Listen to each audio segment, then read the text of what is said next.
Hey everyone, tonight we're drifting back to a world of marble, murmurs, and mildly insane ambition.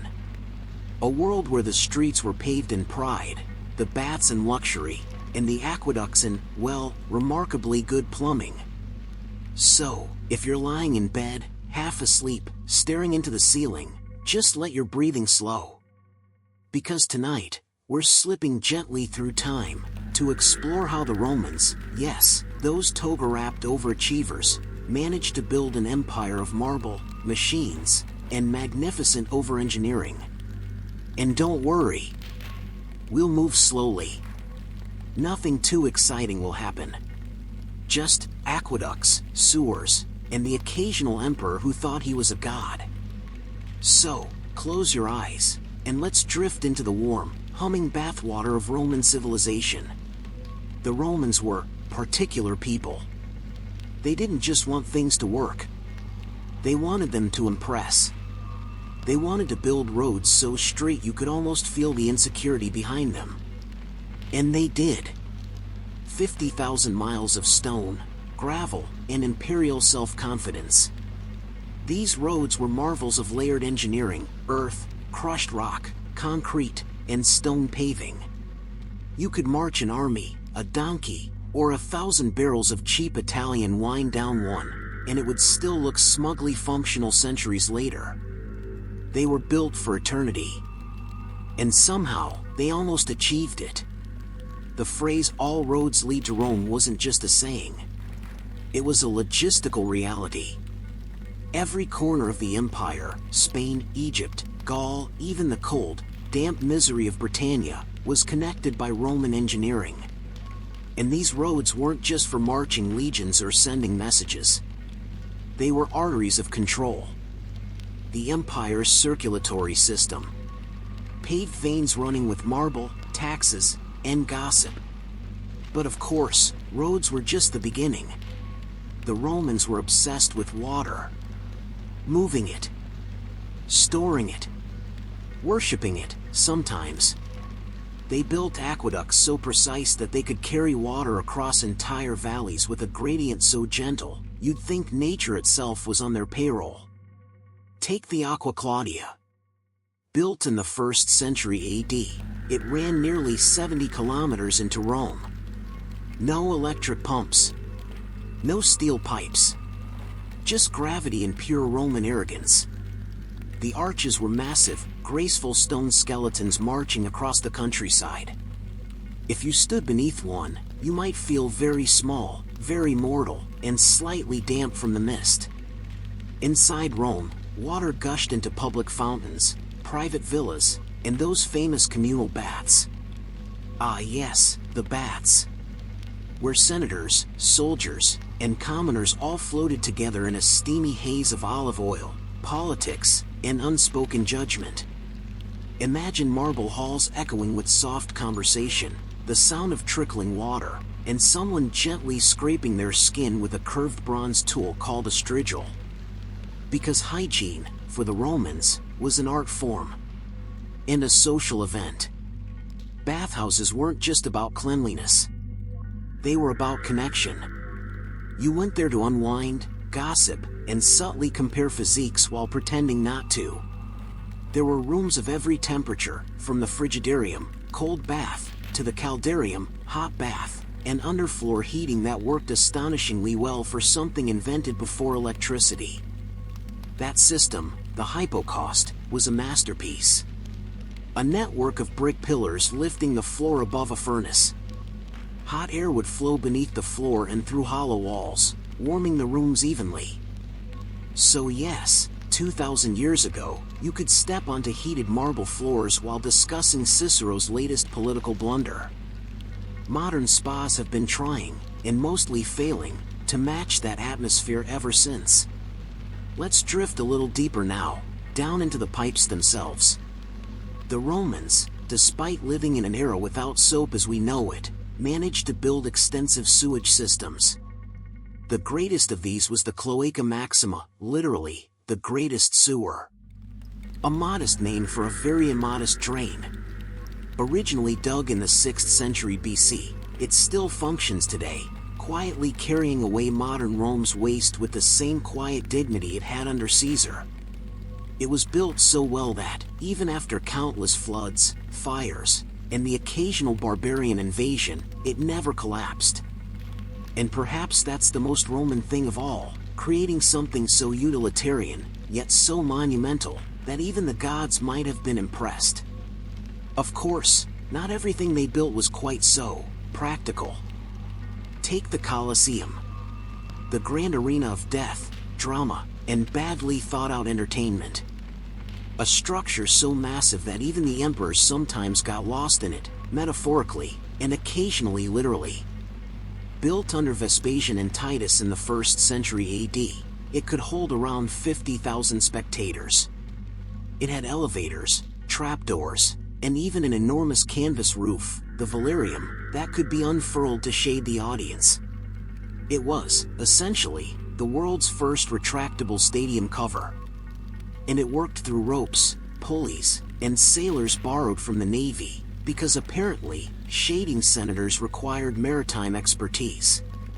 Below the arena floor lay a labyrinth of tunnels called the hypogeum. This was where gladiators, wild animals, and stage machinery were kept. Imagine a dark underworld of creaking wood, rattling chains, and the faint smell of lion.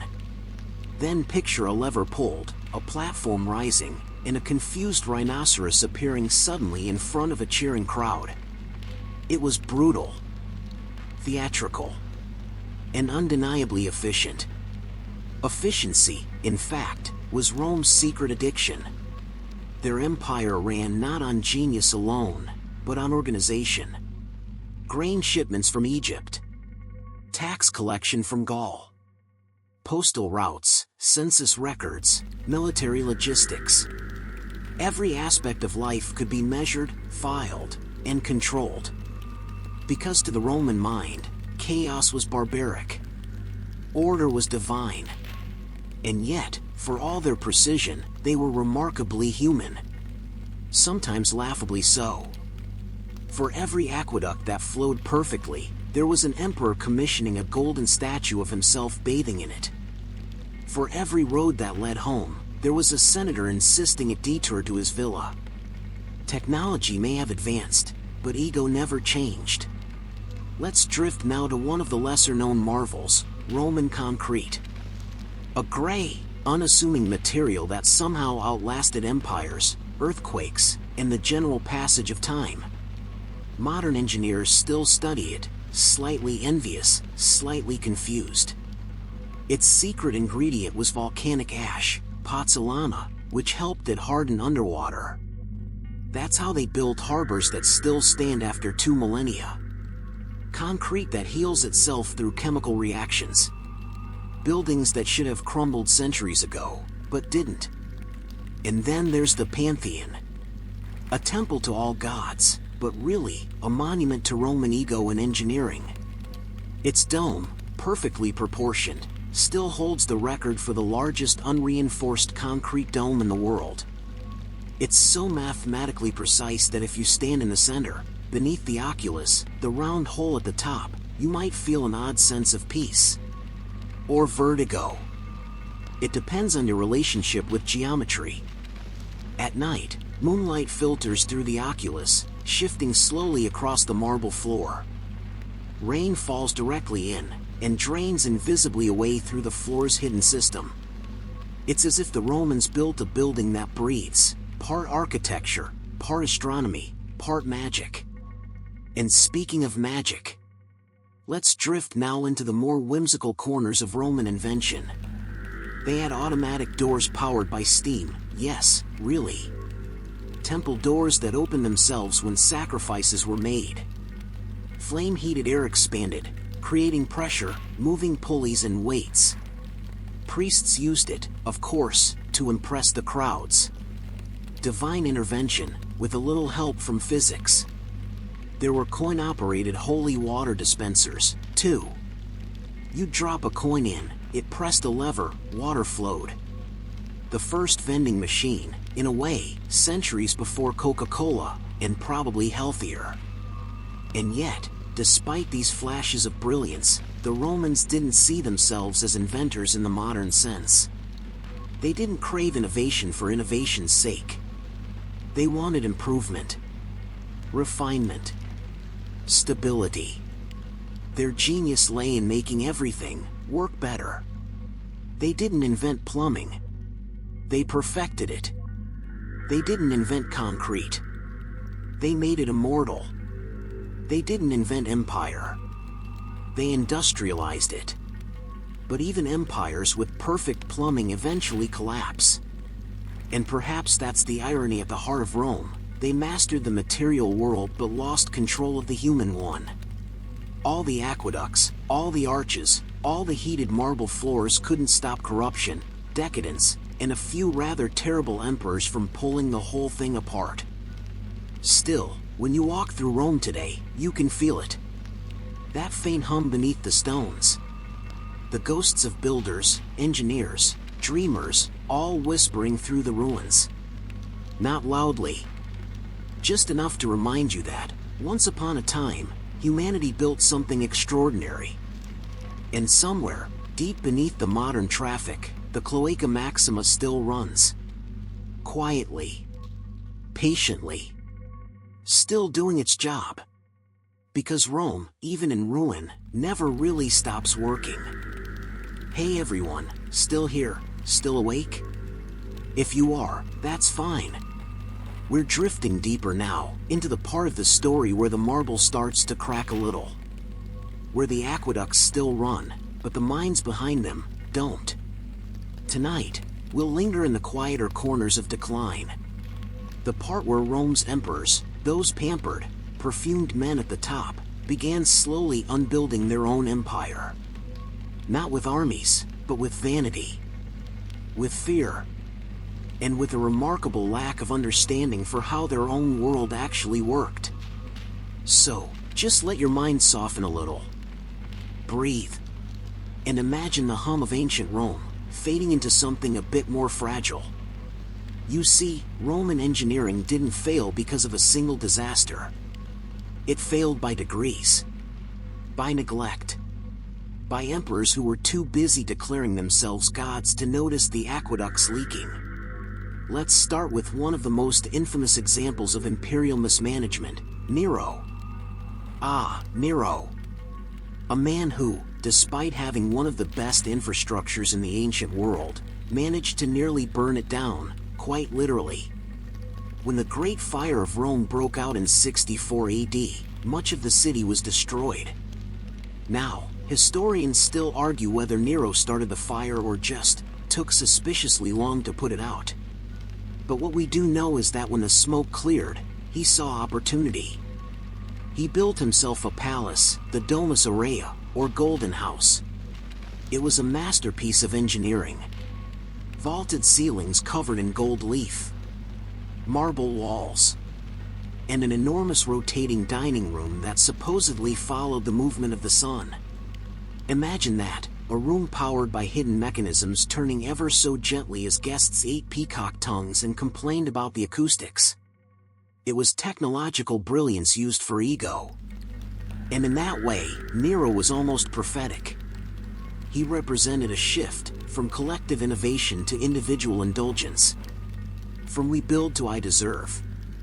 Rome could still make wonders, but those wonders now revolved around one man's comfort. And that, quietly, was the beginning of the end. After Nero came emperors like Domitian and Commodus, names whispered with the kind of weary sigh historians reserve for the deeply unserious. Domitian, for instance, loved architecture. But he also loved paranoia. He filled his palace with mirrors so he could spot assassins sneaking up behind him. That's one way to use reflective technology, I suppose. He rebuilt Rome after a series of fires, but he also lined entire corridors with polished marble just to watch his own reflection shimmer as he walked. Rome's engineers were still brilliant, but their projects were starting to look like therapy assignments for anxious emperors. Then came Commodus, the son of Marcus Aurelius, a man famous for his stoic wisdom and tragic parenting. Commodus fancied himself a gladiator. He'd step into the Colosseum, armed with dull blades and surrounded by terrified professionals who definitely knew better. And yet, the same arena once engineered for grand public spectacle became, under him, a private circus of delusion. At one point, Commodus ordered the Colosseum to be redesigned so that the floor could be filled with sand dyed purple. Why? Because he liked purple. Naturally. That's what happens when you give one man absolute power and a strong aesthetic opinion. But even as these emperors played games, the machinery of Rome began to falter. Aqueducts fell into disrepair. Roads cracked. Engineers, those anonymous, competent people, found themselves replaced by flatterers. When the empire needed maintenance, it got monuments instead.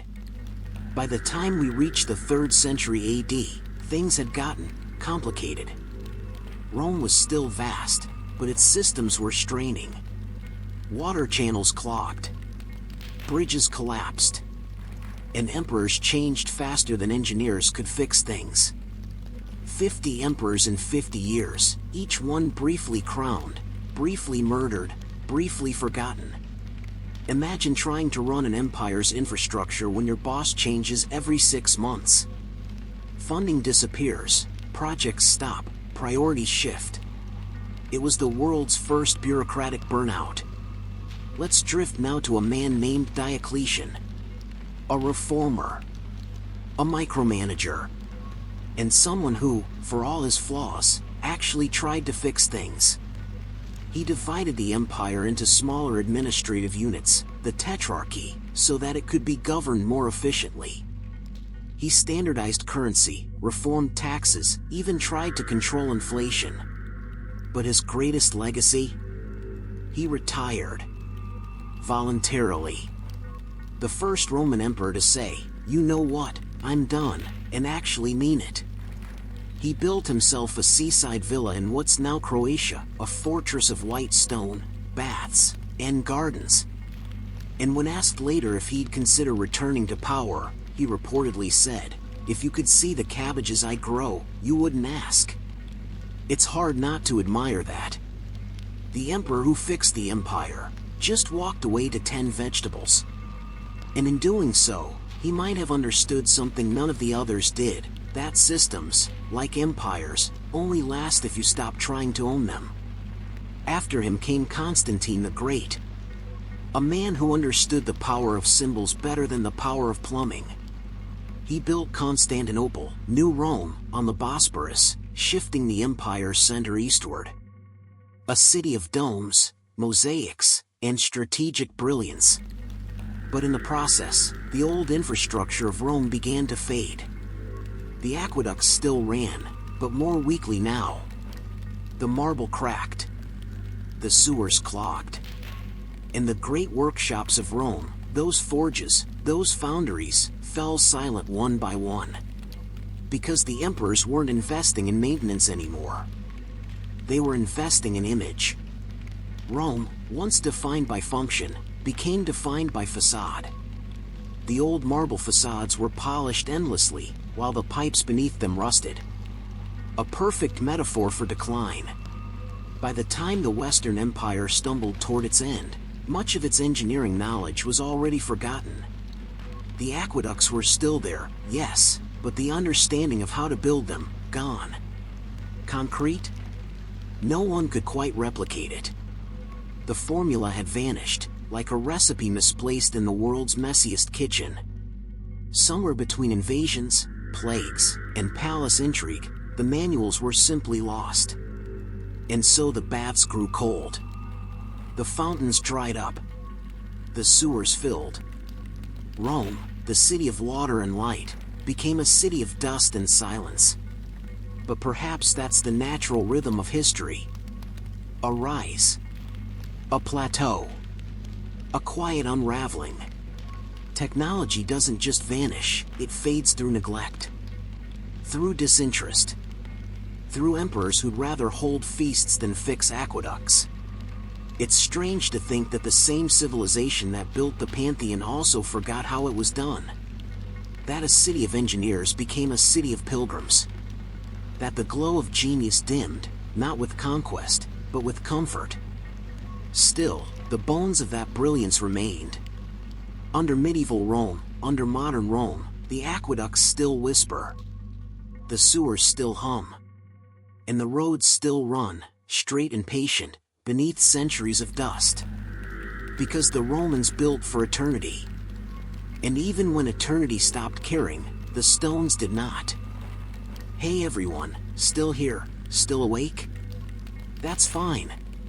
We're not quite done drifting through the ruins just yet. Tonight, we'll wander through the twilight after Rome, when its empire had fallen, but its inventions quietly refused to die. Because not everything collapses at once. Sometimes, brilliance lingers. In old stones. In stolen ideas.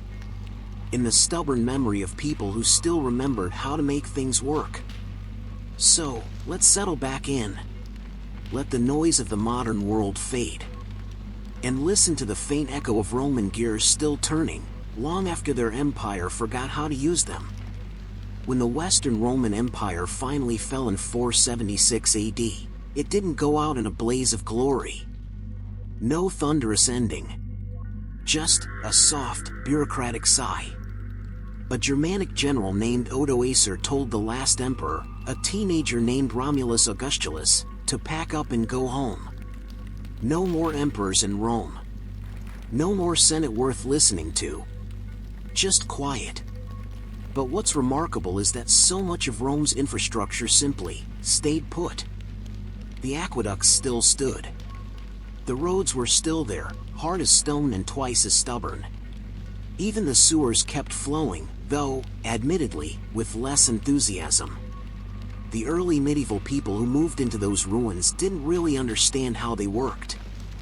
They didn't have the manuals, the engineers, or even the same obsession with maintenance.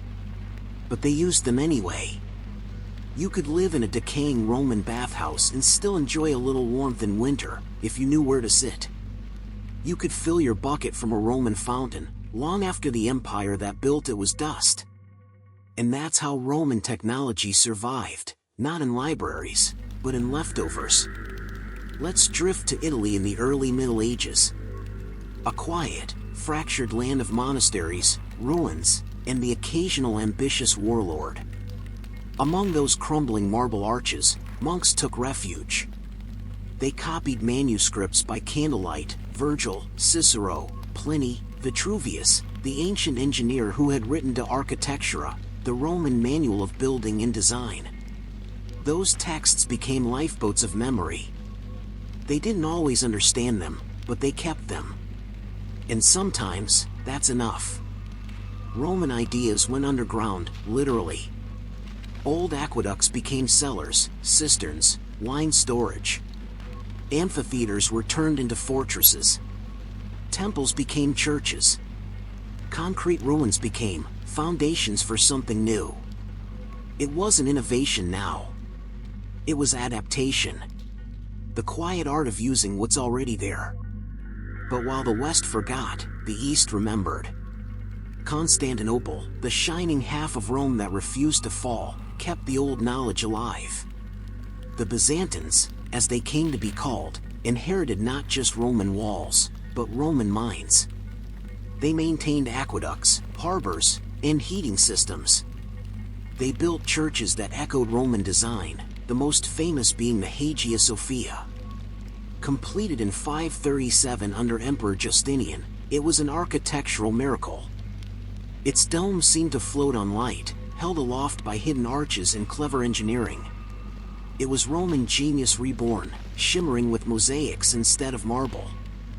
Inside, sunlight poured through 40 windows, catching gold leaf and smoke.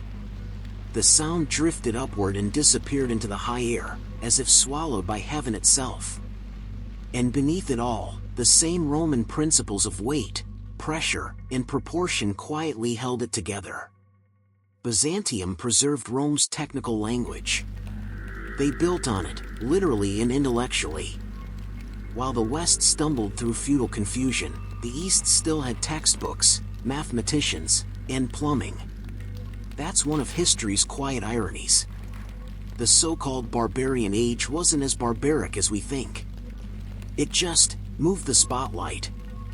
Meanwhile, in Western Europe, bits and pieces of Rome's practical magic began reappearing in unexpected ways. Take bridges, for instance. For centuries after the fall, most people forgot how to build them properly. Wood replaced stone. Crossings became dangerous, temporary things. But by the 11th century, monastic builders, especially in France, began studying old Roman ruins. They measured the arches. They copied the techniques. And soon enough, Roman-style stone bridges were rising again, spanning rivers with quiet confidence. The same happened with water systems. In medieval monasteries, monks reintroduced pipes and drains, not quite as advanced as Roman systems, but close enough to feel like echoes. At places like Cluny Abbey, hot baths and running water returned. Small things, but revolutionary in their time. Even the Roman concrete mystery had faint survivors. In coastal towns, old builders still used volcanic ash and mortar, passed down through whispered craft traditions. They didn't know it was pozzolana. They just knew it worked.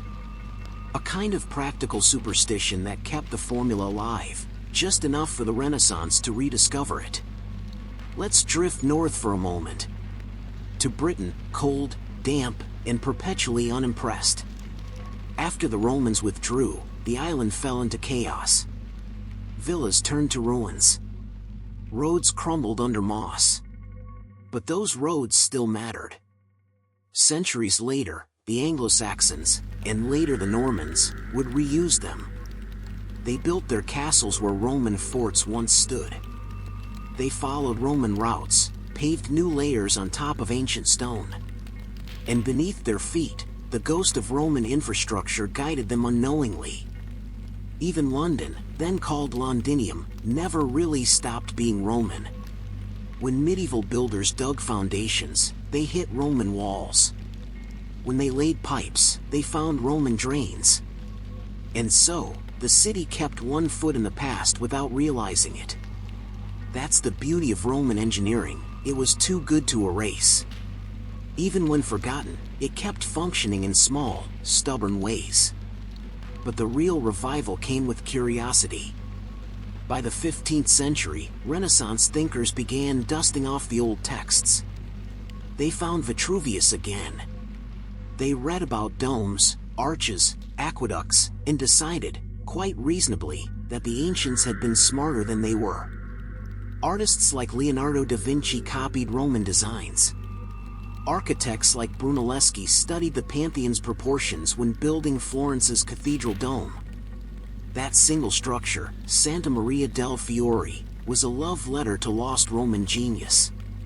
Brunelleschi even invented new scaffolding systems just to replicate techniques that hadn't been used for 1,000 years. It worked.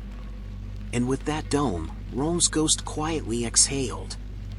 From then on, every column, every arch, every symmetrical facade whispered Rome's name again. The Renaissance wasn't a rebirth of art alone, it was a resurrection of engineering. And yet, even today, we're still finding Roman inventions hidden in plain sight. Modern roads still follow Roman alignments. Modern water systems still mimic Roman flow. And the word plumber still comes from the Latin plumbum, lead. Because the Romans used lead pipes everywhere, and yes, probably gave themselves a slow, steady case of poisoning in the process. Perfection, after all, comes with side effects. Even their calendars, their legal systems, their measurements, all of it, quietly became the bones of modern life. Rome didn't vanish. It diffused. It became the background hum of civilization itself. The fall of Rome wasn't really a fall. It was a long, slow handover. From empire to memory. From marble to manuscript. From the roar of legions to the whisper of monks turning pages. And through it all, the technology, the water, the roads, the concrete, the geometry, waited patiently to be remembered. So maybe that's the real story tonight. That brilliance doesn't always shine. Sometimes it just lingers quietly, waiting for someone else to listen. And somewhere, under the streets of modern Rome, the same old Cloaca Maxima still runs. Still carrying water, waste, and history alike. Still doing its job after 2,500 years. Because Romans didn't build for the moment. They built for the idea that nothing good should ever truly end. Hey everyone, still here, still awake? That's fine. We've walked the marble streets. We've listened to the water flow through the aqueducts. Now, let's drift into something a little quieter. A little more hidden beneath the surface. Because the Romans weren't just builders of roads and temples. They were tinkerers, inventors, practical magicians. The kind of people who looked at fire, water, and gravity and thought, yes, that'll do nicely. Tonight, we're going to wander through the forgotten machines of the Roman world, those small mechanical miracles that hummed and clanked in the background of daily life. Some were ingenious. Some were pointless. And some were far too clever for their own time. So, settle in. Breathe slow. And imagine the sound of bronze gears turning somewhere in the distance. Softly. Steadily. We often imagine ancient Rome as a world of marble statues and sandals. But beneath that surface, it was quietly mechanical. In workshops across the empire, especially in Alexandria, the beating intellectual heart of the ancient world, craftsmen built machines powered by wind, water, and occasionally, pure curiosity.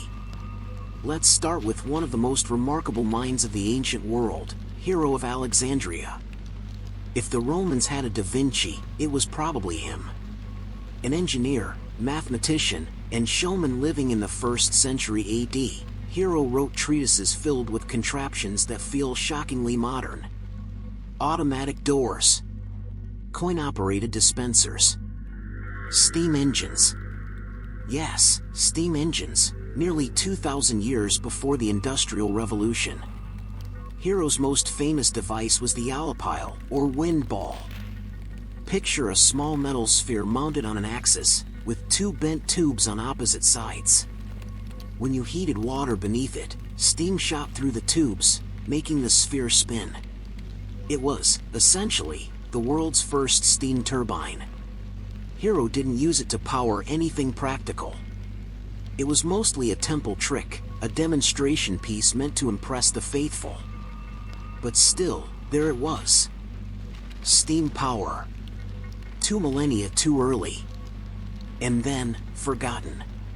Historians sometimes wonder, if Rome had used that technology differently, if they'd applied it to transport or industry, could they have sparked an early industrial revolution? Maybe. But the Romans didn't think like that. To them, machines were for spectacle, not substitution. Why use steam when you had slaves? Why automate when you had 10,000 laborers ready to haul bricks for a few coins and some bread? So Hero's inventions became curiosities. Museum pieces before museums existed. But he wasn't alone in his mechanical fascination. Throughout the empire, engineers built devices that blurred the line between science and theater. Take the hydraulis, for instance, the Roman water organ. It was an early musical instrument that used air pressure regulated by water. Pipes of different lengths produced different tones, much like a church organ today. In grand arenas, it filled the air with strange, echoing music as gladiators prepared for battle. Imagine that, a Roman engineer fine-tuning an organ while lions growled somewhere behind the curtain. A small glimpse of civilization layered over chaos. Then there were the automatic temple machines. Hero designed doors that opened by themselves when a sacrifice was made. As the priest lit a fire on the altar, the heat expanded air in a hidden vessel, pushing water through a tube into a bucket. The bucket's weight pulled a rope, turning hidden wheels that opened the temple doors. To the worshippers, it looked divine.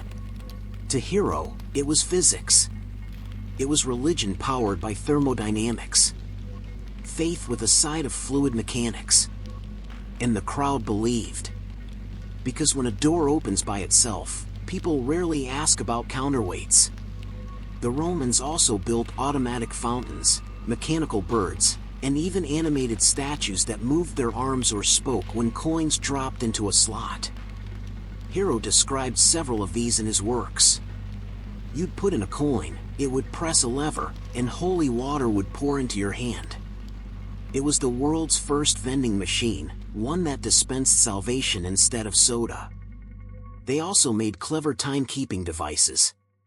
Sundials were common, yes, but water clocks, or clepsydry, were where Roman ingenuity really shone. They measured time by the steady dripping of water, with floating indicators that marked the hours. Some even had gears to adjust for the changing length of daylight through the seasons. At night, oil lamps were used to cast shadows on marked surfaces, continuing the count. In palaces and baths, such clocks were sometimes connected to small automata, figurines that struck bells or turned wheels when an hour passed. Imagine lying in a marble bath, hearing a soft chime from across the room, marking time with serene precision.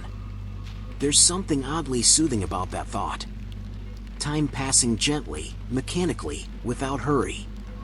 And then, there were the mills, the hidden engines of Roman productivity. We don't think of Rome as industrial, but in truth, they had water-powered mills on a scale that wouldn't be seen again until medieval Europe. At Barbegal in southern France, archaeologists uncovered what may have been the world's first industrial complex, 16 water wheels cascading down a hillside, powering massive flour mills. Together, they could feed around 12,000 people a day. The system used gravity-fed channels, gears, and stone grinding wheels, all connected in perfect synchronization. It was functional beauty. Efficient, elegant, and completely forgotten for nearly 2,000 years. When the site was rediscovered, many historians were baffled. The scale of it seemed too advanced for its time. But it wasn't magic, it was Roman engineering. And like so many things they built, it was quietly practical. No monuments. No marble. Just the steady turn of wheels and the hum of industry. The Romans were also masterful with mechanics of war, though, in typical Roman fashion, they made everything both brilliant and unnecessarily complicated. Take the onager, a siege engine that hurled stones at enemy walls using twisted ropes of animal sinew. It was powerful, yes, but also unpredictable. Soldiers described it as kicking like a mule, which is fitting since onager literally means wild donkey.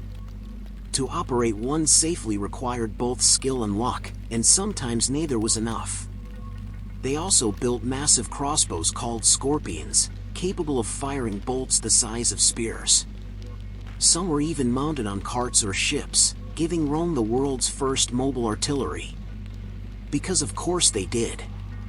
If there was a wall, the Romans wanted to throw something very large at it. But not all Roman machines were about destruction. Some were about control. They used odometer carts, devices with gears that dropped pebbles into a container after a set distance, 1 pebble per Roman mile. It allowed surveyors to measure road lengths accurately. Each road milestone was, quite literally, calculated by machine. Even bureaucracy had gadgets. Let's pause there a moment. Because it's easy to think of all this as impressive, but ancient. Distant. Something that doesn't quite belong to us. But the truth is, these mechanisms are the ancestors of nearly everything mechanical we have today. The same basic principles, gears, pulleys, counterweights, pressure, flow, never disappeared. They just went quiet for a while. Imagine the last Roman engineer packing away his tools as the empire crumbles. He locks away the manuscripts. He tells his apprentice, "Don't forget this." And then, centuries pass. The apprentice's children forget. But the machines, buried in ruins, remember. There's something profoundly human in that. The tendency to invent and forget, in endless cycles. Hero's Yalapile was rediscovered in the 17th century. The Barbagal Mills, only in the 20th. Each time, we act surprised, as if ancient people weren't capable of complex thought. But they were. They just had different priorities. The Roman world didn't need industry, it had empire. It didn't need automation, it had slaves. And so, its machines became curiosities, stage props for religion and luxury rather than engines of progress. The knowledge was there. The incentive wasn't. Still, it's haunting to imagine how close they came. Steam, pressure, rotation, all the ingredients of modern power, waiting quietly in a temple corner. If only someone had asked the right question. Let's drift, for a moment, into the quieter corners again, places where Roman machines weren't grand, but intimate. In villas and estates, small water wheels ground grain or powered saws for marble and wood. Engineers used gear trains to lift heavy objects, applying math with serene precision. They even developed early cranes, complete with tread wheels, huge wooden drums turned by men walking inside them, lifting tons of stone into the air. Imagine the sound. Creaking ropes. The rhythm of footsteps echoing in the drum. The slow, upward rise of another block toward a half-finished arch. That's the heartbeat of Roman construction, not chaos, but control. And it's strangely hypnotic to picture. Now, if you've ever seen ancient Roman coins, you might not realize they also tell a mechanical story. Minting wasn't done by hand alone. They used drop hammers guided by molds and sometimes early presses to ensure uniform shape. Each coin was, in a way, mass-produced. Tiny metal echoes of an empire's machinery. Even Roman glassmaking had industrial qualities. They mastered the technique of blowing glass into molds, creating standardized containers, bottles, and lamps. Some were so finely made they look modern even today. They made window glass too, thin, imperfect, but functional. Homes and bathhouses glittered faintly with it. Imagine the light filtered through ancient green-tinted panes, flickering across a marble wall. Soft, imperfect, human. So why did all this fade? Because complexity requires continuity. And continuity requires peace. The more fragile the political world became, the more fragile the machines that depended on it. Workshops closed. Artisans fled. And slowly, one by one, the wheels stopped turning. But in ruins and manuscripts, fragments survived. Centuries later, when scholars in Baghdad translated Greek and Latin texts, Hero's works reappeared. Arab engineers like Al-Jazari revived the old automata tradition, building water clocks and fountains inspired by Roman designs. From there, the lineage continued, through medieval mechanics, Renaissance inventors, and eventually, steam engines that Hero himself would have recognized instantly. His spinning sphere, once a curiosity, became the soul of industry. Just a few centuries late. There's a quiet beauty in that, isn't there? The way knowledge sleeps. It doesn't die, it waits. And sometimes, it takes 1,000 years to wake up again. When you think of Rome, it's easy to picture marble and politics. But somewhere behind all that, in the hum of hidden machines and the gentle trickle of fountains, lies another Rome, one built not on conquest, but on curiosity. The Rome of gears, steam, water, and light. The Rome that nearly dreamed the future, and then forgot to wake up. So tonight, as we drift towards sleep, imagine that ancient engineer again. He's in his workshop. A clay lamp flickers beside him. He adjusts a bronze valve, tests a pulley, watches a wheel spin just as it should. For a moment, he smiles, because it works. He doesn't know his world is ending. He only knows that, for now, the machine turns smoothly, quietly, endlessly. And maybe, somewhere deep beneath Rome, it still does. Hey everyone, still here, still awake? That's fine. You've walked with me through marble corridors, past machines that breathed steam, and fountains that whispered in the dark. But tonight, let's slow down even more. No grand temples, no engines of conquest. Just the soft hum of daily life in ancient Rome. Because history isn't only battles and emperors. Sometimes it's a kitchen stove glowing faintly in the night. Sometimes it's the gentle trickle of bathwater echoing down a tiled corridor. The quiet luxury of warmth, light, and cleanliness 2,000 years ago. So, close your eyes. Picture it. The year is somewhere around 120 AD. You're in Rome, the largest city on Earth. 1 million people packed between 7 hills, surrounded by marble, smoke, and the faint scent of olive oil and bread. And somehow, miraculously, it all runs on systems. On technology. On quiet Roman ingenuity. Let's start with the thing you'd notice first: heat. Because for most of human history, warmth was primitive. A fire in a hole. Smoke in your lungs. Ash in your food. But not in Rome. The Romans invented something extraordinary: the hypocaust, the world's first central heating system. It worked like this. Under the floor of a villa or bathhouse, builders left a hollow space supported by little brick pillars. A furnace burned in a nearby chamber, and hot air was channeled beneath the floor and up through flues in the walls. The stone itself became warm, radiant heat spreading through every room. No smoke. No open flames. Just a low, steady warmth, like sunlight trapped beneath your feet. The wealthy had it in their homes. Public baths had it on a monumental scale. Imagine stepping into one of those, your bare feet meeting warm marble, steam drifting lazily through the air, the scent of herbs and oil. It was more than comfort. It was control over nature. A quiet defiance of the cold. The word hypocaust comes from Greek hypo, meaning under, and caust, meaning to burn. An underburning. And that's exactly what it was, a fire that stayed out of sight, warming you invisibly. It's easy to think of ancient life as harsh. But here, in a Roman villa in winter, surrounded by the soft sigh of heated air, it feels almost modern. Almost familiar. Now, warmth is nothing without light. When the sun dipped behind the hills, Rome didn't go dark. It flickered.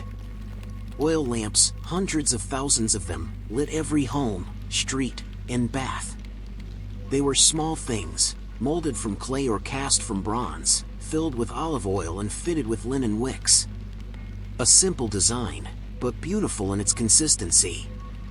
Some shaped like shells, some carved with gods, animals, or erotic scenes, because, well, Rome never missed a chance for decoration.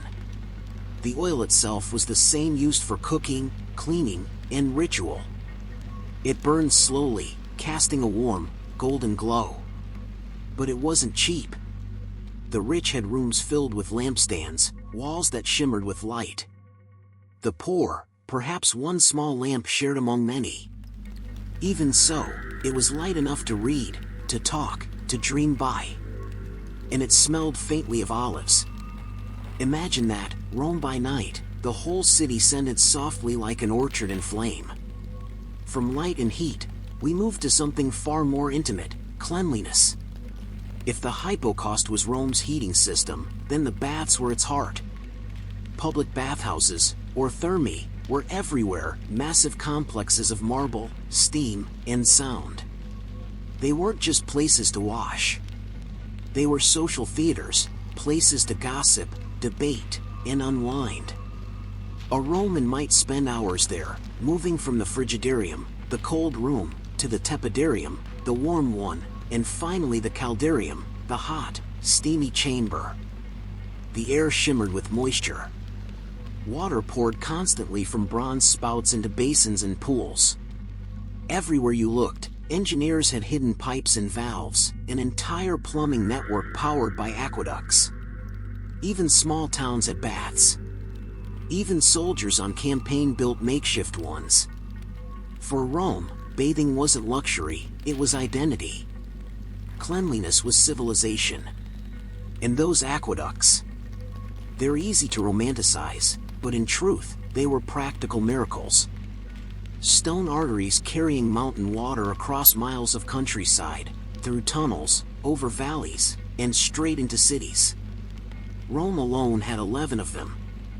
Every fountain, every latrine, every bath, they all pulsed with water brought from distant hills.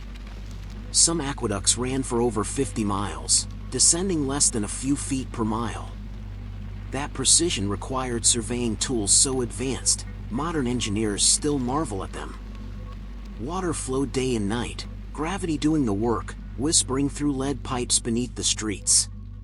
You could hear it sometimes, if you stood in the right place. A faint, hollow murmur beneath your sandals. The heartbeat of the empire. Now let's step into the Roman kitchen. And yes, they had them, proper ones. Small, smoky, but astonishingly well designed. The focus, or hearth, was the center.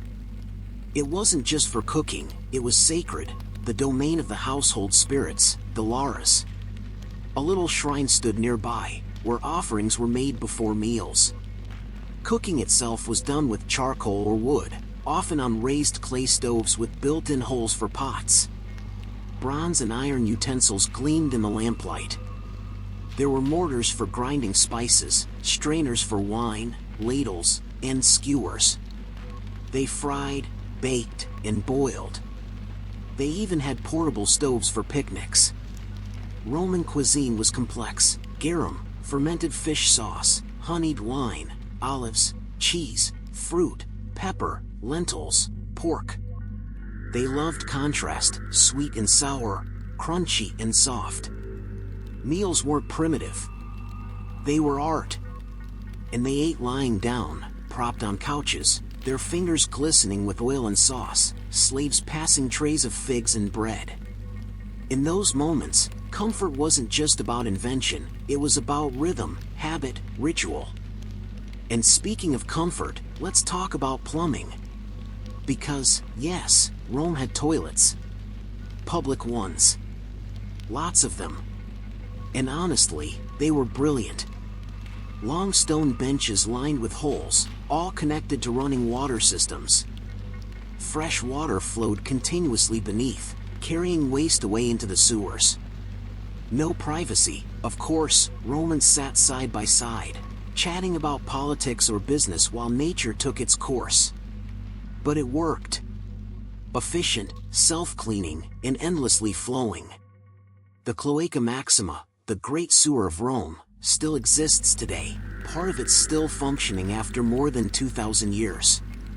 It drained the entire city into the Tiber River. A marvel of brick, mortar, and quiet persistence. And for personal hygiene? Well, let's just say toilet paper wasn't the Roman way. They used a spongia, a communal sponge on a stick, rinsed in vinegar between uses. Efficient, if not exactly comforting by modern standards. Still, in concept, the system worked. A clean, flowing city. A web of water and stone that made daily life bearable, even luxurious. Now, let's move to sleep. Because in this story, that's where we always end up. A Roman bedroom was small, sometimes no more than a single bed, a chest, and a few lamps. The bed itself was simple but elegant, a wooden frame, sometimes bronze, with webbing of cords or leather straps, and a mattress stuffed with straw, wool, or feathers. Sheets of linen. Blankets of dyed wool. Occasionally perfumed with lavender or myrrh. There was no clock, only the rhythm of the city outside. You'd fall asleep to the sound of footsteps, voices, and the slow, steady drip of a nearby fountain. And in the morning, you'd wake not to silence, but to the machinery of Rome coming alive. The creak of carts, the chatter of markets, the hiss of water flowing through pipes. It wasn't quiet, but it was alive. A city that never truly slept, because its systems never did. Even beauty itself had technology. Roman women, especially of the upper classes, were experts in chemistry without realizing it. Their cosmetics were mixed with care, foundations of chalk or lead, tragically toxic, kohl for eyes, saffron for complexion, and perfumes distilled from flowers and herbs. They used heated curling irons, tweezers, and mirrors polished from silver or obsidian. Their hairstyles were feats of engineering, braids, bonds, and curls arranged with pins, wires, and wax.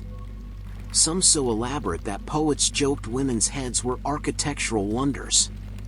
Vanity, yes, but also precision. Every strand in its place, every tool serving its purpose.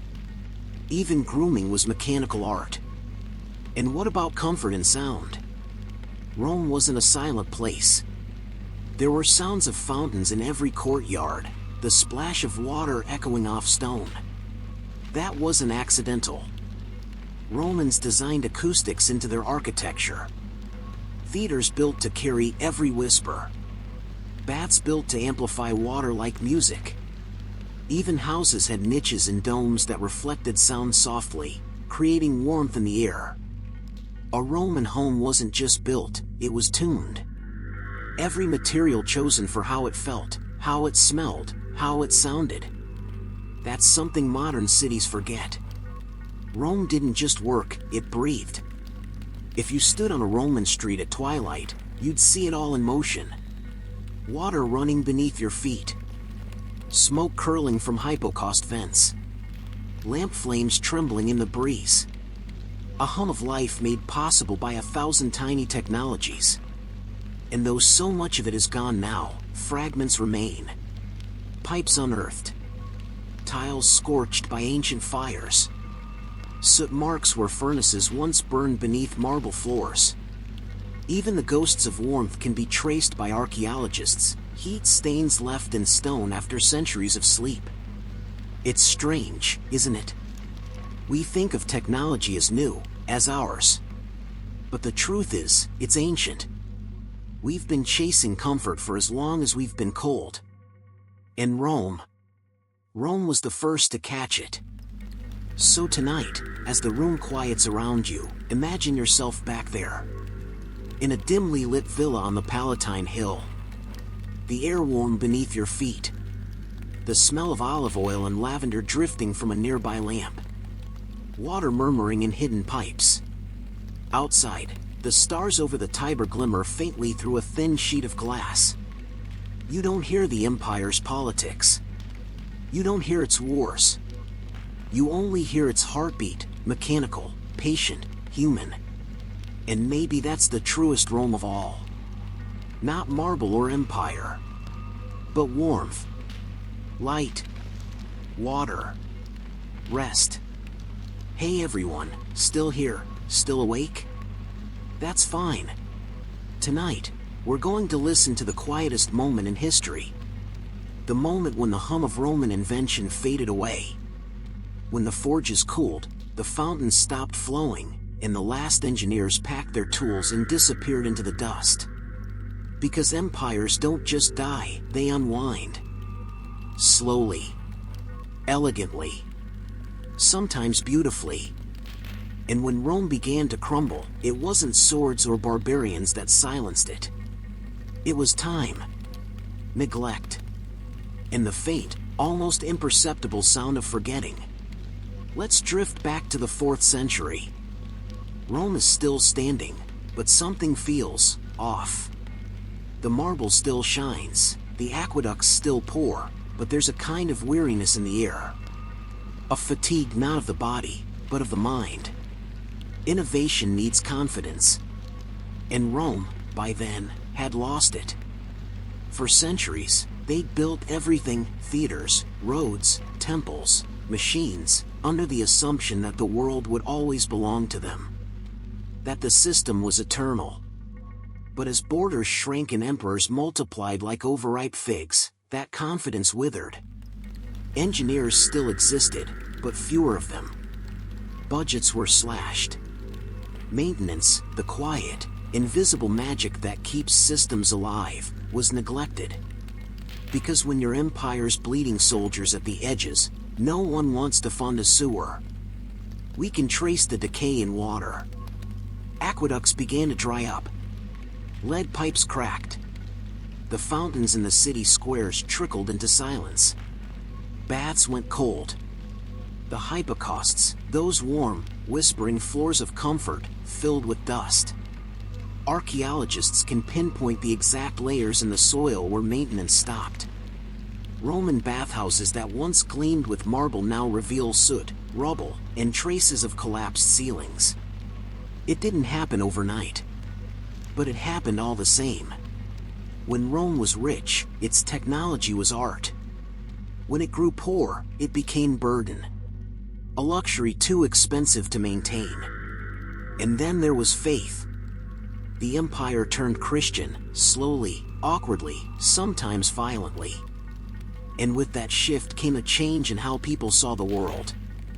The old Roman gods had demanded buildings, machines, monuments, visible proof of devotion. Christianity, however, turned inward. It prized simplicity, humility. Stone became a thing for churches, not aqueducts. Engineering turned toward the sacred, not the practical. The clever waterworks that once fed a city now fed baptismal fonts. The marble baths became monasteries. And with that, a kind of technological silence settled in. It wasn't ignorance. It was choice. A turning away from the mechanical world toward the spiritual one. And yet, the people still needed to live. When the empire fractured and fell, the citizens of Rome didn't just vanish. They adapted. They moved into the ruins. They built huts inside the empty shells of the Colosseum. They drew water from broken pipes. They scavenged bronze and marble from fallen palaces. To them, it wasn't history, it was home. The city shrank from 1 million people to maybe 20,000. The sound of fountains gave way to the caw of crows. Grass grew through the stones of the forum. The same roads that once carried emperors now carried goats. It was, in its own quiet way, beautiful. Because life never truly stops. It just learns to live smaller. But beyond the city, in the countryside, another transformation was underway. The Roman villa, the rural estate of the elite, once ran on technology, mills, aqueducts, furnaces. When those fell silent, so did the trade that fed them. Local economies collapsed. Markets died. And people turned inward again, self-sufficient, cautious, rural. Craftsmen who once built engines now built plows. Builders who once raised domes now raised barns. The grand machines of Rome were replaced by simpler ones, wooden, crude, temporary. The world didn't regress into chaos. It just became quieter. In a way, it's hard to blame them. Roman technology had always been elite. Most people didn't build hypocausts or aqueducts. They used them, admired them, or worked for those who owned them. But they didn't make them. When the elites vanished, or fled, or were conquered, the knowledge went with them. There were no universities of engineering. No guilds to preserve designs. The old manuals, written in Latin, molded in libraries few could read. And so, one generation after another, the expertise thinned. Until one day, no one remembered quite how it was done.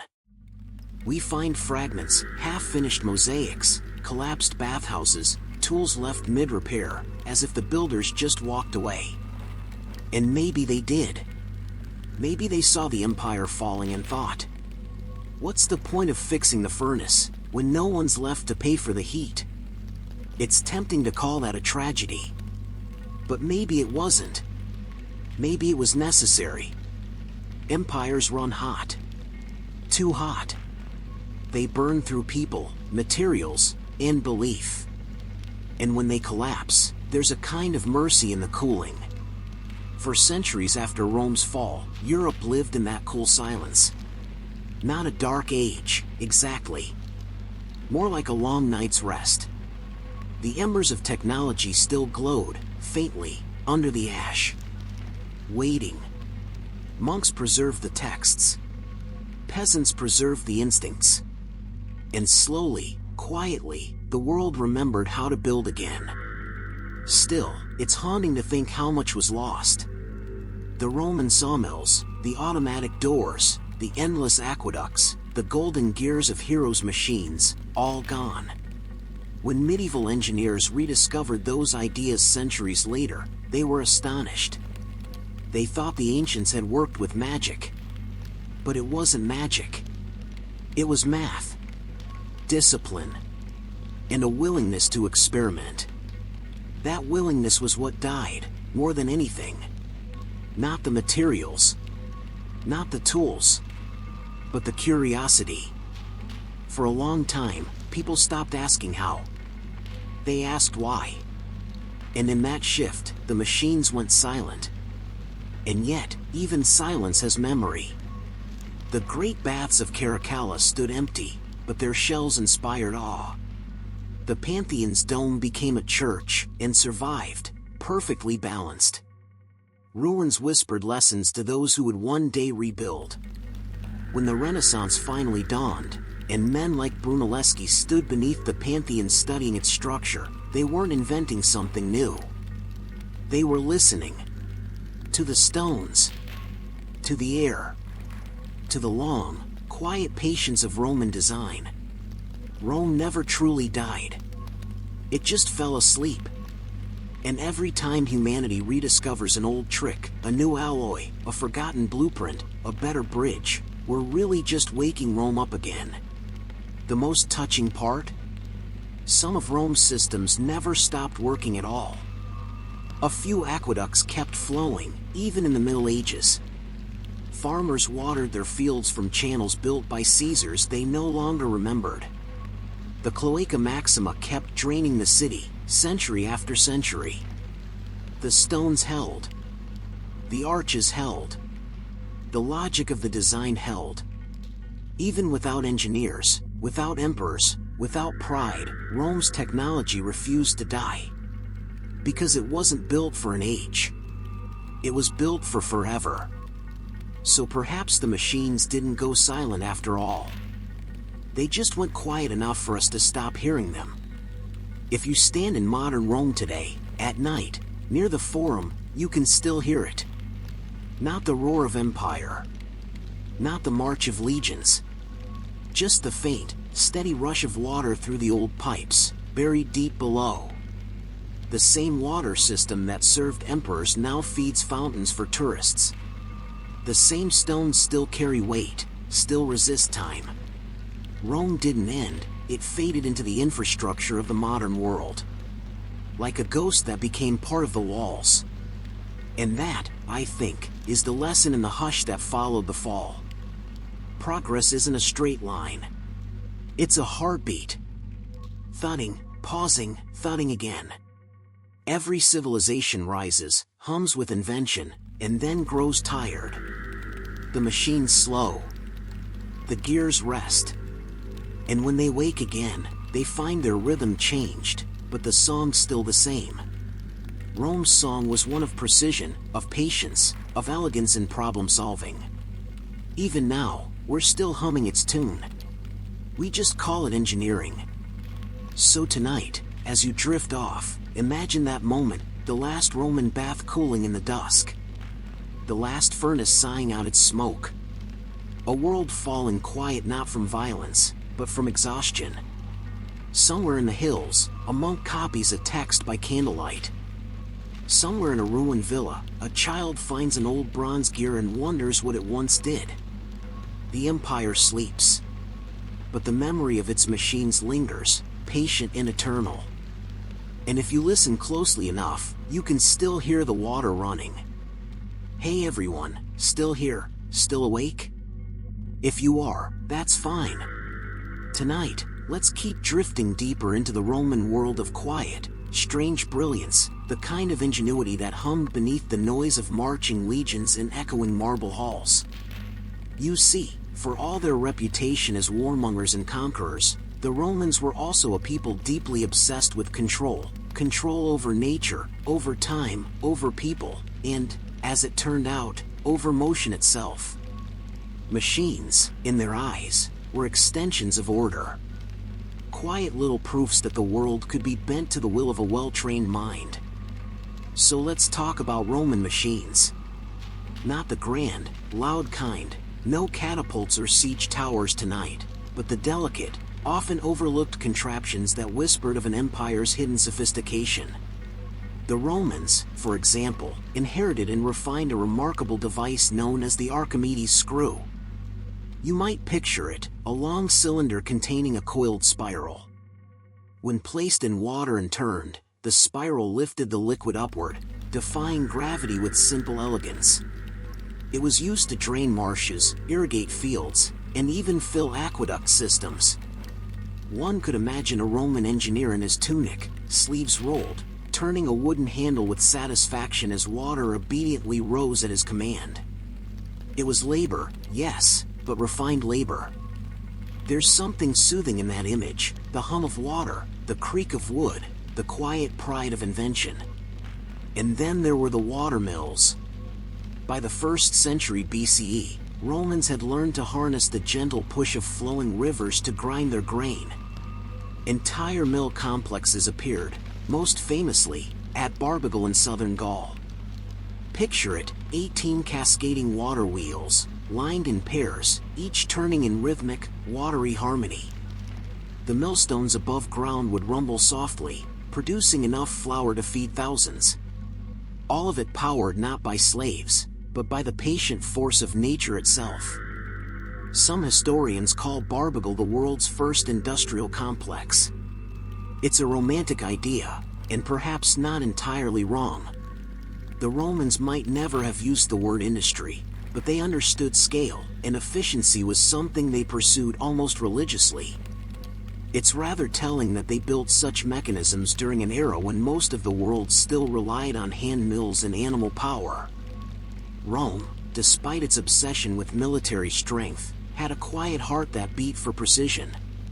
Now, water wasn't their only fascination. They experimented with steam, too, though not quite in the way we might imagine.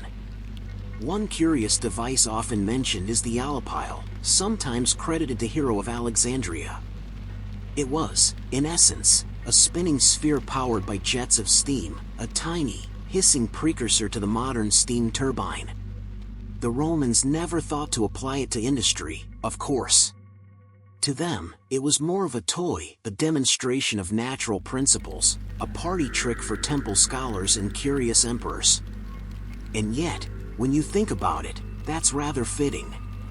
The empire was full of clever beginnings that never quite bloomed, ideas too far ahead for their own time, left humming quietly in the background of history. Take the Roman odometer, for instance. Roads were the veins of their empire, thousands of miles of stone threading across continents. So, naturally, they invented a machine to measure them.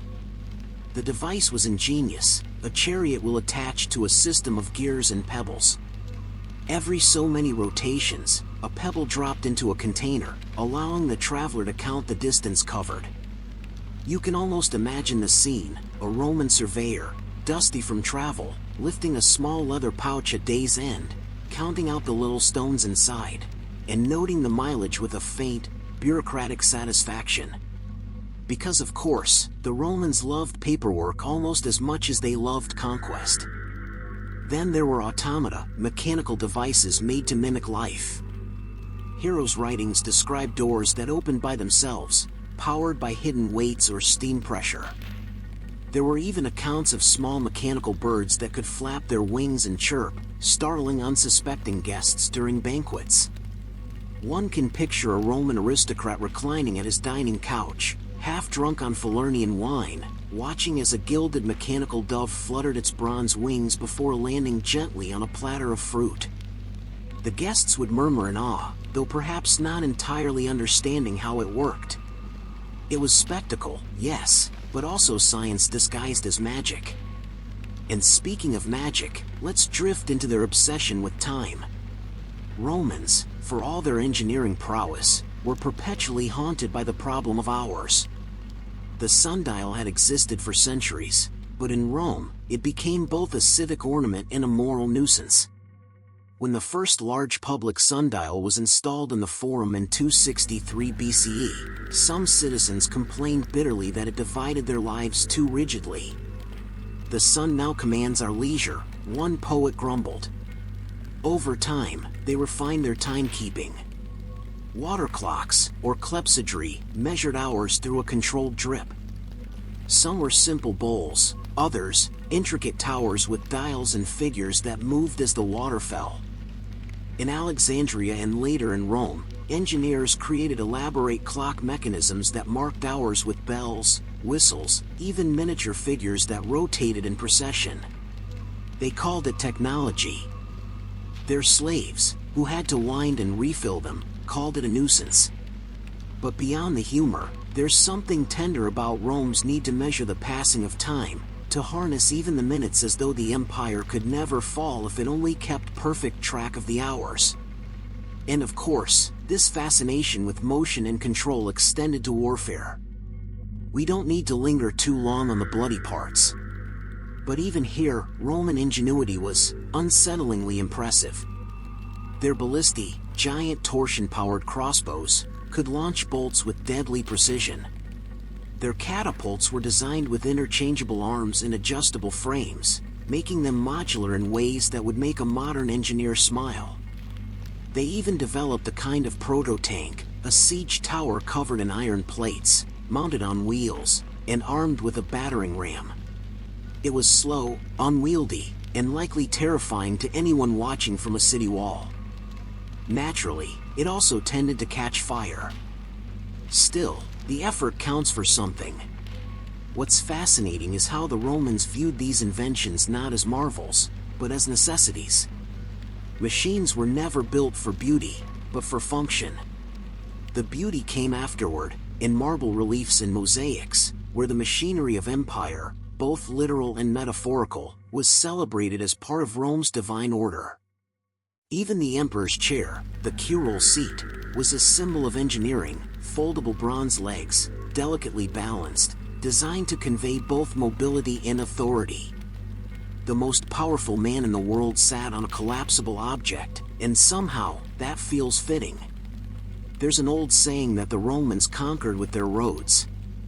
But in truth, they conquered with their minds. Every aqueduct arch, every water mill, every gear hidden inside a temple mechanism whispered the same quiet message: we understand the world well enough to reshape it. And that, perhaps, is what made Rome so enduring. Not its armies, not its gold, but its belief that progress could be built, literally, brick by brick, bolt by bolt. When we think of the empire now, we often picture marble ruins, silent, skeletal remains. Yet beneath those ruins once hummed a world of moving parts, spinning screws, dripping clocks, grinding mills. A symphony of engineering that, for all its age, feels strangely modern. As night settles a bit deeper, imagine those sounds: the low rumble of water through a mill race, the quiet tick of a clepsydra counting hours long gone, the hiss of steam escaping from a forgotten bronze sphere. All these little whispers of an empire that never quite stopped turning. Let's drift onward. Because even the Romans, with their gears and gadgets, couldn't resist the one invention that outlived them all: spectacle. And that, well, that's where things get delightfully absurd. Hey everyone, still here, still awake? That's fine. You're doing well. Let's drift on, gently now, through the marble corridors of Rome, not the ones of politics or power this time, but the grand amphitheaters, the places where invention became indulgence. Because if there was one thing the Romans adored more than order, it was showing off that order. And naturally, they did so on a scale that would make even modern amusement parks look modest. Tonight, we're easing into the world of Roman spectacle, an empire of noise, dust, and awe, where machines were built not to serve life, but to dazzle it. Let's start with the Colosseum, Rome's great, grim theater of precision cruelty. Most of us picture the sand, the crowds, the gladiators. But the true marvel of that arena wasn't the blood, it was the engineering. Beneath the arena floor lay a vast labyrinth known as the hypogeum, 2 levels of corridors, lifts, pulleys, and trapdoors. It was, in essence, an enormous backstage machine. Animals, scenery, even entire trees could be raised from below through hidden platforms. With a system of capstans, counterweights, and slave labor, stagehands, if we can call them that, could transform the arena from desert to forest, from temple to ocean, in a matter of minutes. Imagine the sound. The faint creak of wood, the soft groan of ropes tightening, the shuffle of hundreds of unseen workers below ground. Then, with a sudden thud, the trapdoor opens, and out bursts a lion, blinking against the sunlight. All perfectly timed. All meticulously rehearsed. Naturally, this wasn't just for effect, it was a statement. Each mechanical flourish reminded the audience that Rome had mastered even chaos itself. The world, the beasts, the elements, they could all be tamed for the sake of a show. And sometimes, it went even further.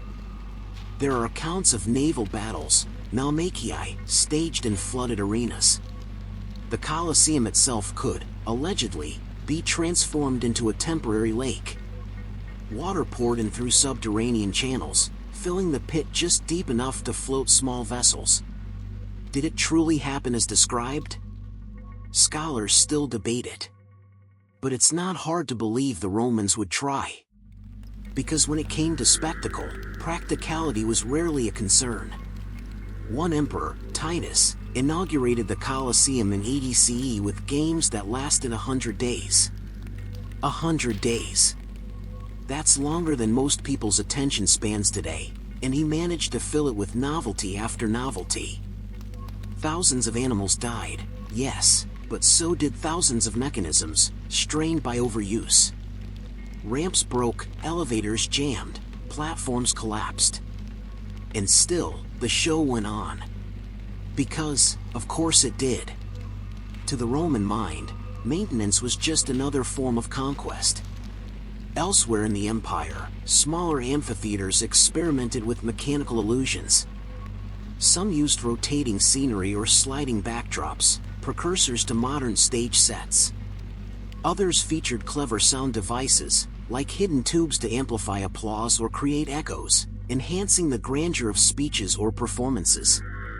It was engineering as theater, and theater as control. But perhaps the most charming, and quietly eerie, aspect of all this was how the Romans used machines for religion. In temples, priests employed mechanical tricks to make gods seem alive. Doors would swing open by themselves when a fire was lit on the altar, driven by expanding steam. Hidden pipes would cause statues to weep or emit strange sounds.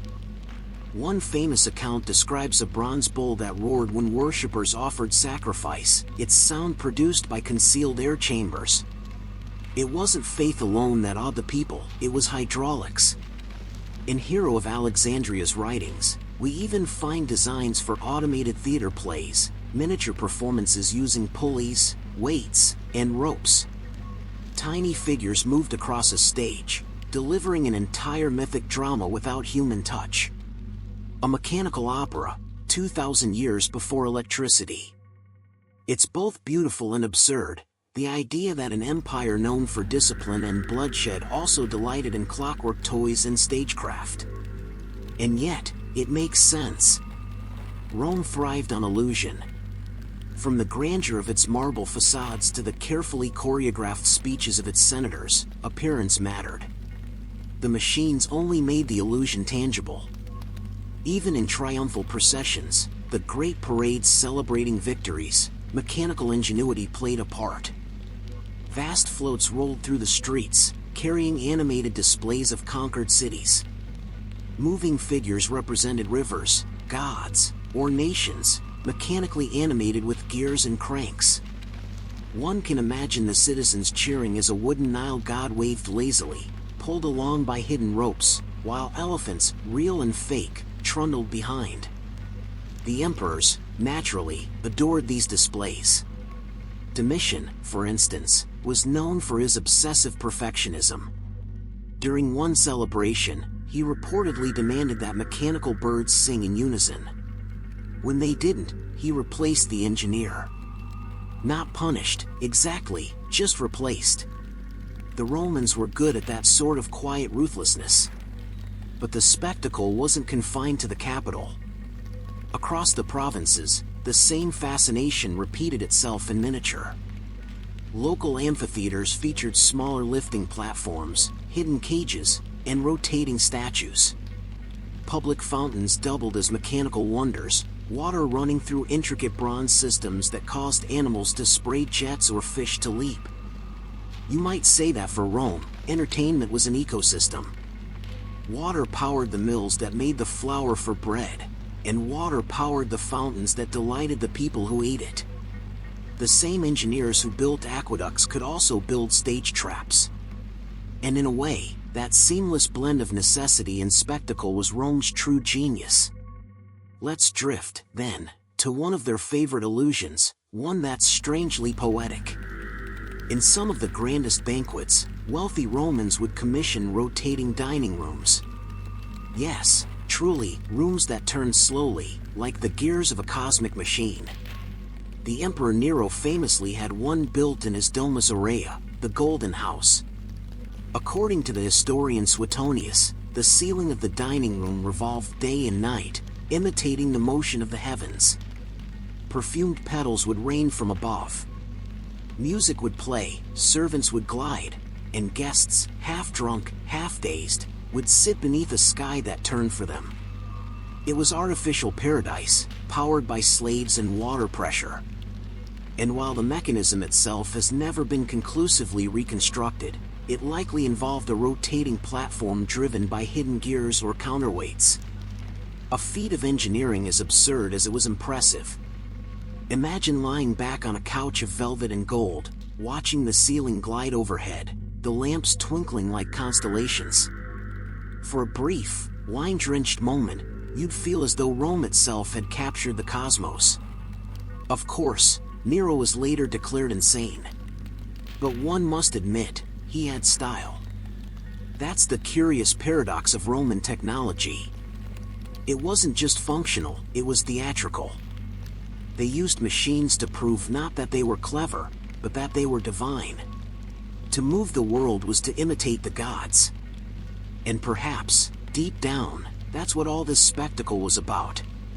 Not just distraction from political decay, or entertainment for a restless populace, but reassurance. Proof that Rome still commanded the forces of nature, even as its own order began to crumble.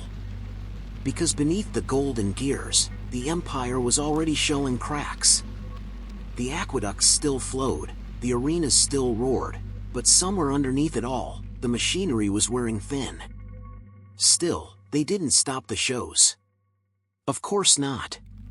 Even as emperors fell and provinces burned, the games continued. Animals were imported, devices repaired, stages rebuilt.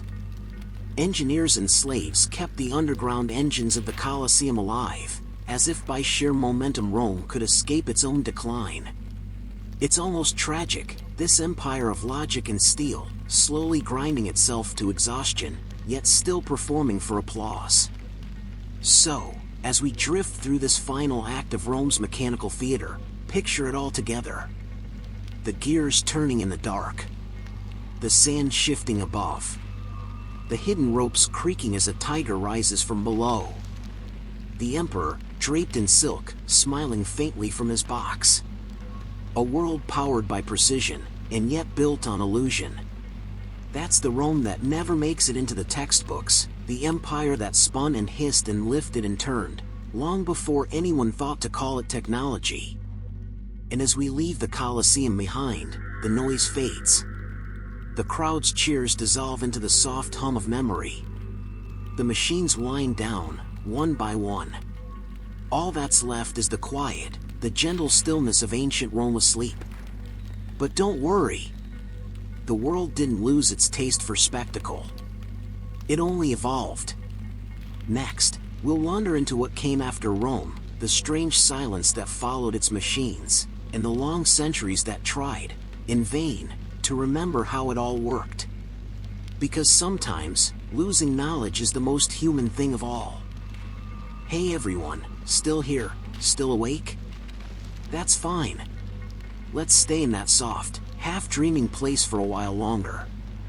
The torches of Rome have burned out now, the marble halls are quiet, and all that remains is the faint echo of water dripping through empty aqueducts. The empire has fallen, or at least, faded. And now we find ourselves drifting through its aftermath, in a world that looks familiar but feels smaller somehow. Because when Rome collapsed, it didn't vanish in a single moment. It unraveled, slowly, reluctantly, like a great machine that had simply run out of oil. The gears were still turning for a while. The aqueducts still carried water. The roads still led somewhere. But the knowledge that had built them, the precise, obsessive understanding of why they worked, was slipping quietly away. That's what happens when civilizations fall. It's not the buildings that disappear first, it's the memory of how they were made. And so, as the centuries rolled on, many of Rome's greatest inventions became mysteries. The very people who lived among the ruins could no longer explain them. Let's drift through that lost landscape for a bit. Imagine you're walking along a Roman road in the 7th century. The stones are still there, flat, even, almost indestructible. But the people who pass over them now are farmers and monks, not engineers or senators. To them, these ancient paths seem impossibly perfect, almost supernatural. Some even believe the Romans had magic. And, in a sense, they did. The aqueducts, for instance, those long, graceful arcs that once carried water across valleys, became subjects of quiet superstition. Medieval villagers didn't always understand their purpose. Some thought they were ancient fortifications, or perhaps remnants of a race of giants. Others avoided them entirely, believing that demons or spirits lived in the tunnels below. Because when you lose context, even plumbing can become myth. Then there were the great baths of Rome, empty now, stripped of marble, their halls echoing with the wind. The knowledge of how to heat them efficiently, the hypocaust system, was gone. Future generations would rediscover it, eventually, but for centuries people simply built fires in corners and wondered why their walls cracked. The Romans had once built entire cities around such systems. Now, entire kingdoms could barely heat a single hall without choking on smoke. It's tempting to call this the Dark Ages. Though, in truth, that's a bit unfair. People didn't suddenly become stupid after Rome fell, they simply inherited more than they could understand. Like children waking up in a stranger's house full of complicated toys. And so, much of that ancient knowledge didn't die, it slept. Some of it survived in fragments, tucked away in dusty monasteries where monks copied texts they couldn't entirely read. A few pages of Vitruvius here. A bit of hero's notes there. But without the practical context, the machines themselves became legends. Take, for instance, the story of the Alipile, Hero's little steam engine. Medieval scholars stumbled upon descriptions of it in manuscripts and assumed it was alchemy. The idea of using heat to make motion seemed too fanciful, too divine. They called it the philosopher's sphere. Which, you must admit, sounds much more poetic than steam turbine. The Roman roads, too, lingered. Kings and emperors of later centuries would rebuild upon them, though few could replicate their perfection. Some stretches lasted over 1,000 years, outliving every attempt to improve them. Even Napoleon's engineers in the 19th century reportedly marveled at how level they still were. But during the medieval centuries in between, travelers often mistook them for paths of prophecy, roads that led to nowhere, or that could not be broken. It's oddly fitting, really. Rome had tried to build eternity into stone, and eternity, in its way, obliged. Then there's concrete, Rome's most quiet and miraculous invention.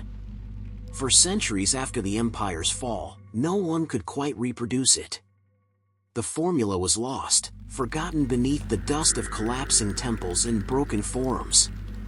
Later builders tried, of course, but their versions crumbled within decades. The secret was the volcanic ash, the pozzolana, that made Roman concrete self-healing, able to mend itself when water seeped in. Modern scientists only rediscovered this property recently, 2,000 years later. Because of course they did. So for 1,000 years, Europe built in stone and wood, while Roman concrete walls stood nearby, refusing to collapse. There's a kind of irony in that, an empire gone, but its walls stubbornly alive. And let's not forget the watermills. Those humble engines that once powered Roman industry faded too. In some places, they survived as isolated curiosities. But across most of Europe, people returned to the hand mill. Generation after generation, grinding grain the hard way, unaware that their ancestors had already automated the process centuries earlier. Progress doesn't always march forward. Sometimes it takes a nap. In the East, things were a little different. The Byzantine Empire, Rome's quieter, Greek-speaking twin, kept some of the old light alive. Their scholars continued to study geometry, mechanics, and hydraulics. They even maintained a few of the ancient machines. There are records, for example, of the Emperor Theophilus in the 9th century having mechanical lions in his throne room, bronze creatures that rose, roared, and lashed their tails when foreign envoys entered. The birds on the golden trees beside them sang in unison, powered by hidden bellows.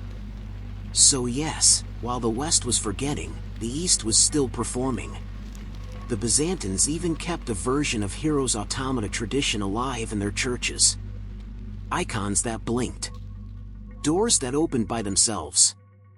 Oil lamps that refilled through hidden siphons.